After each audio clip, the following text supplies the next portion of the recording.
किती सुंदर असे सण आहेत ना आपले.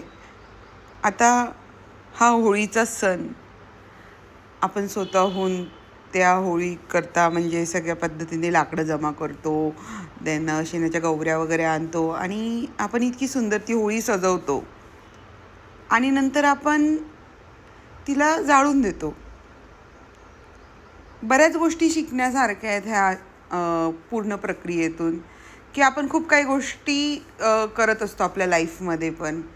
आणि समहाऊ काही गोष्टी अशा घडतात, सिच्युएशन असं घडतं की आपण केलेल्या गोष्टी सगळ्या संपून जातात. सो होळी आपल्याला एक शिकवते की जे काही तू करतेस, जे काही तुम्ही करतायत ते कधी ना कधी संपणार आहे. सो तुम्ही त्याच्याकरता डिटॅच होणं गरजेचं आहे, अटॅचमेंट नाही ठेवली पाहिजे. आणि जेव्हा म्हणजे तुम्ही स्वतः हाताने ते दहन करतायत, तुम्ही सजवलेली एवढी चांगली गोष्ट, आणि त्यावेळेस तुम्ही हॅप्पी पण आहेत. ही एक गोष्ट आपण होळीकडनं शिकली पाहिजे. आणि सेकंड एक म्हणजे जे म्हणतात की हां, की होळीमध्ये जी आग आहे तर त्याच्याने जो काही राग, द्वेष, कोणाच्या वाईट नजर त्या सगळ्या दहन होऊन जातात. तर एक प्रकारे आपण एक थॉट प्रोसेस जनरेट करतो की सगळं काही आता चांगलं होणार आहे आणि आतापर्यंतचं जे काही चुकीच्या काही गोष्टी आपण घडल्यात किंवा जे कोणाच्या वाईट नजर आपल्यामध्ये आहे, आपल्यावरती आहे, तर त्या ह्या सगळ्या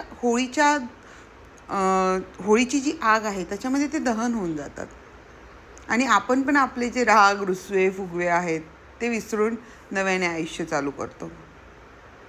तर ही होळी दरवर्षी आपण मनवतो एक प्रतीक म्हणून. पण हेच ज्यावेळेस एखादी घटना घडते, काही गोष्टी होतात, तर त्याच वेळेस आपण त्या रागाची, त्या थॉटची मनातल्या मनात होळी का करून टाकत नाही? तर आपण ही डेली लाईफमध्ये प्रॅक्टिस करणं गरजेचं आहे. आणि ज्यावेळेस आपण ही डेली लाईफमध्ये प्रॅक्टिस करतो त्यावेळेस जो काही मनमुटावा आहे, ज्या काही गोष्टी घडल्या आहेत त्या बाजूला होऊन नव्याने परत आयुष्य चालू होतं. त्याच्याकरता पूर्ण वर्षभर वाट बघायची गरज नाही आहे. आणि पहिले बोलली मी त्या पद्धतीने की नो अटॅचमेंट. आपण जे करतो आहे ते जस्ट आवर कर्म. आपण फक्त कर्म करतो आहे अँड कोणाकरता तरी आपण हॅपीनेससाठी आपण करतो आहे. ज्यावेळेस आपण सेल्फलेस होतो ना, त्यानंतर त्याच्यासारखं हॅपीनेस काहीच नाही. आपल्यामुळे कोणाच्या तरी चेहऱ्यावर स्माईल येते. This is the great happiness in the world. So again happy Holi to all.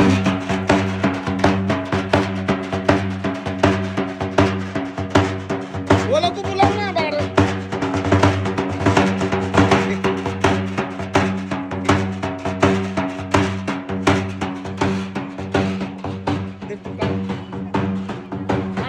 Video चालू आहे.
पहिले तिथे ठेवा मग. हां.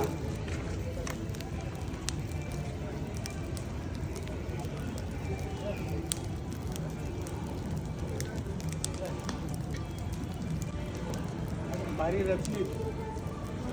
हां. वांग सकाळ सकाळ बरं सगळी उभी आहे. आतमध्ये चला ना. मी मेन रचला होता.